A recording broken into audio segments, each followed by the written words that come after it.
adalah orang yang cerdas. Cerdas, orang yang pintar, bukan hanya dalam urusan perdagangan, bukan hanya dalam urusan dunia, tetapi dalam urusan akhirat. Suatu saat baginda Nabi SAW itu pernah kedatangan malaikat Jibril di rumahnya ibunda kita Sayyidatuna Khadijah. Lalu Rasulullah SAW berkata kepada Khadijah, "Wahai istriku, sesungguhnya orang yang pernah menemui aku di dalam gua Hira kini datang di hadapanku." Kini datang di hadapanku. Lalu Sayyidatuna Khadijah berkata, "Ya Rasulullah, bolehkah aku kemudian mencoba siapa orang ini?" Kata Rasulullah, "Silahkan." Lalu kemudian Sayyidatuna Khadijah itu duduk di pangkuan Nabi Muhammad SAW. Ketika Rasulullah itu duduk di pangkuan Khadijah duduk di pangkuan Nabi SAW, Khadijah bertanya kepada Rasulullah, "Ya Rasulullah, apakah orang itu masih ada?" Kata Rasulullah, "Masih." Orang itu berada tepat di hadapan kita. Lalu kemudian Sayyidatuna Khadijah duduk di samping Rasul. "Ya Rasulullah, apakah orang tadi masih ada?" Kata Rasulullah, "Masih ada." Setelah itu Khadijah kemudian membuka kerudung. Nah, ini diingat ibu-ibu. Kemudian Khadijah membuka kerudung. Setelah membuka kerudung, kemudian Khadijah bertanya kepada Rasulullah, "Ya Rasulullah, itu orang masih ada apa sudah nggak ada?" Kata Rasulullah, "Sudah nggak ada." Lalu ditutup lagi sama Khadijah, dipakai lagi kerudungnya. "Ya Rasulullah, orang tadi balik apa sudah ada lagi?" Kata Rasulullah, "Orang tadi balik." Ternyata malaikat. Kata Khadijah, "Ya Rasulullah, tidak salah lagi bahwa yang datang kepadamu adalah malaikat Jibril." Jadi ibu-ibu ketika buka kerudung itu Jibril tidak mau dekat, malaikat tidak mau dekat. Tapi ibu jangan salah sangka, supaya kemudian malaikat tidak dekat lalu ibu buka kerudung supaya malaikat maut nggak datang. Oh, kalau malaikat maut mudah tetap dicabut ya. Orang urusan malaikat maut. Yang dimaksud adalah malaikat Jibril. Jadi malaikat Jibril itu nggak mau melihat auratnya perempuan, nggak mau melihat auratnya manusia. Nih kecerdasannya Sayyidatuna Khadijah Al-Kubra. Kalau ibu-ibu misalkan disampaikan kepada ibu-ibu, misalnya Mbak Ciprut, ada salam dari Habib, jawabannya apa? Waalaikumsalam atau Waalaikumsalam. Ini datang Rasulullah kepada Khadijah, lalu kemudian Rasulullah berkata, "Ya Khadijah, sesungguhnya Jibril berkirim salam kepadamu." Khadijah jawab, "Alaihi salam." Untuknya juga keselamatan. Lalu Rasulullah berkata lagi, "Ya Khadijah, sesungguhnya Allah mengucapkan salam untukmu." Apa jawabannya kira-kira? Masa Waalaikumsalam juga? Nah, ini kecerdasannya Sayyidah Khadijah. Siti Khadijah mengatakan, "Allahumma antas salam wa minkas salam." Keselamatan itu dari Allah. Bukan kalau Allah kirim salam, Waalaikumsalam, sampaikan juga ya salam sama Allah. Ya enggak kayak gitu. Ya ini ya. Karena keselamatan itu dari Allah. Assalam minallahis salam. Keselamatan itu dari Allah Subhanahu wa taala. Ketenangan itu dari Allah. Kedamaian itu datangnya dari Allah. Kesejahteraan, kebahagiaan datangnya dari Allah. Maka siapa yang dekat dengan makhluk dan berharap kepada makhluk dijamin tidak bakalan tenang. Tapi siapa yang dekat dengan Allah dan hanya berharap kepada Allah, hidupnya pasti akan tenang dan bahagia. Karena kebahagiaan itu datangnya dari Allah.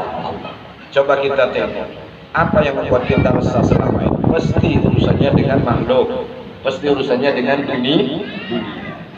Mudah-mudahan majelis yang seperti ini mendatangkan keberkahan buat kita semua, insya Allah. Jangan sampai kita karena kehidupan kita, karena kesulitan kita lalu mengorbankan agama. Jangan. Karena rezeki itu yang memberikan Allah, maka mintalah kepada Allah. Jangan sampai kemudian agama kita korbankan untuk mencari rezeki, untuk menjadikan kita senang dan bahagia lalu korbankan agama. Jangan. Ikuti saja agama. Karena agama ini adalah pemberian Allah. Kita tidak pakai minta, tidak pakai beli, diberikan oleh Allah. Al-Islam ini adalah satu nikmat karunia yang luar biasa. bangganya kita, senangnya kita karena kita dijadikan oleh Allah orang-orang yang beriman, orang-orang yang Islam. Berarti kita akan menjadi orang-orang yang beruntung dunia sampai akhirat. Yang ketiga, pakaian kita itu adalah al-haya, yaitu malu. Orang kalau sudah malu berarti punya separuh iman. Tapi kalau sudah tidak punya malu, nah ini repot. Makanya dikatakan malu itu sebagian daripada iman. Dan alhamdulillah jamaah saya semuanya ini adalah orang-orang yang punya malu. Kalau ibu tidak punya malu, mungkin datang ke pengajian tidak pakai baju. Dan saya nggak bisa bayangkan. Koyo boleh jamaah aku kalau aduh sembuh harus. Wal haya. Haya itu, malu itu adalah pakaian orang-orang yang beriman. Yang keempat, dikasih sama Allah itu pakaian namanya amal soleh. Jadi kalau orang sudah punya empat ini, mulia hidup. Satu, punya akal. Ada orang cantik, pinter dandan, tapi gendut. Bidar, gitu. Ayo sih wongin, cuman wong kira-kira sampean gelem. Aku ya gelem ae sampe. Timbang ndak payu dah. Akal. Jangan dirusak ini, jangan dirusak. Apa yang bisa merusak akal? Ibu-ibu tahu nggak apa yang bisa merusak akal sehat sampean? Pengen roh? Banyaknya penyesalan sampean karena akalnya itu jadi rusak, lalu sampean nyeselnya itu seumur hidup. Apa yang bisa merusak akal? Yang bisa merusak akal itu adalah fal-ghadabu yuzilul aqlah. Marah itu merusak. Kalau sampean ngamuk, marah, lalu sampai nyesek, ya Allah, coba aku tidak ngomong. Selesai tau? Akalnya jadi rusak gara-gara marah. Makanya kalau mau marah itu silahkan, cuman ditunda dulu, jangan langsung marah. Tunda 4 hari kah, 5 hari kah, gitu loh. Nanti 5 hari lagi marah. Yo, gak anget meneng. Yo iya memang, supaya kita tidak marah. Karena keputusannya orang yang marah itu pasti salah. Pasti salah sudah. Dan Anda akan menyesali. Ya Allah, coba aku gak ngomong. Coba aku gak melakukan gitu, ya toh? Benar tidak? Wes, pernah terjadi berarti ya? Oh iya, jadi ngamuan kabeh ini kayak ngambil tipis-tipis kabeh. Fal wong ayu kaya Mbak Ciprut ini. Lek mesem tambah, tapi lek ngamuk. Jangankan Habib, jemit wedi. Wal ghadabu yuzilul aql. Marah itu ngilangno akal sehat. Ketika datang Muawiyah kepada Nabi minta nasihat, ya Rasulullah, berikanlah kepadaku nasihat. Apa kata Rasulullah Shallallahu Alaihi Wasallam? Ya Muawiyah, iyyaka wal ghadab. Wahai Muawiyah, jangan engkau itu marah. Macam ngamuk-ngamuk. Jangan suka marah-marah, jangan cepat marah. Fa innal ghadaba tufsidul iman kama yufsidus sabrul asal. Karena sesungguhnya marah itu bakal menghilangkan dan merusak iman seperti rusaknya madu karena putrawali. Baik, iya itu merusaknya madu. Jadi rusak madu karena itu tadi. Jadi marah itu ternyata merusak iman. Macam marah ya? Wes, kira-kira sampean marah sama saya apa enggak? Ya, kadang-kadang marah itu sakitnya tidak seberapa, cuma malunya seumur hidup itu. Gara-gara kita marah. Banyak itu yang marah-marah, ember ditendang. Aku delok di YouTube itu lucu. Ada satu preman ngamuk, gitu, terkenal di YouTube itu. Ngamuk-ngamuk, nyekel parah. Kabeh wong diseneni duwe, wedi kabeh. Mari kono ember koyo ember cet gitu loh. Ember cet gede ditendang.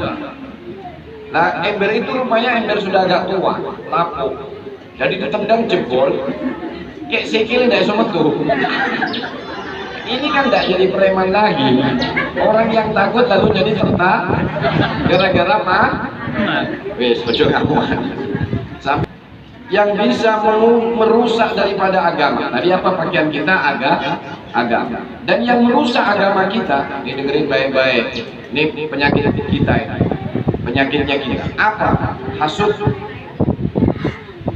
Wal hasadu yuziluddin. Dan hasud itu merusak agama. Sampai sholat, puasa, zakat, ada yang haji, ada yang umroh. Itu agama loh. Bisa merusak agama, akidahmu bisa rusak dengan hasud. Apa itu hasud? Wa huwa tamanni zawalin nikmatil ghair. Sampai dengerin baik-baik. Jadi yang disebut hasud itu lain dengan iri.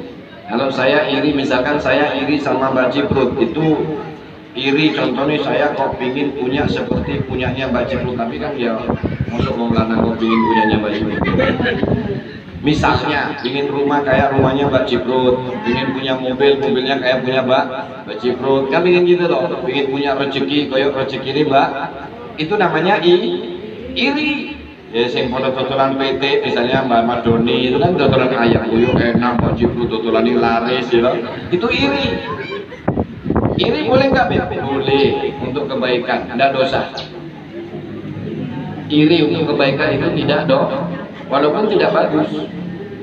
Tapi kalau hasud nih kumbang, hasud itu lain. Hasud itu taman mizawalin nikmatil ghair. Sing sebut hasud itu adalah orang yang menginginkan kerusakan nikmat yang ada pada orang lain. Dalam Mbak Ciprut suki malah ditungakno melarat. Delok koncone sehat ditungane lorok. Itu namanya hasud. Ndak seneng, ndak pingin lihat.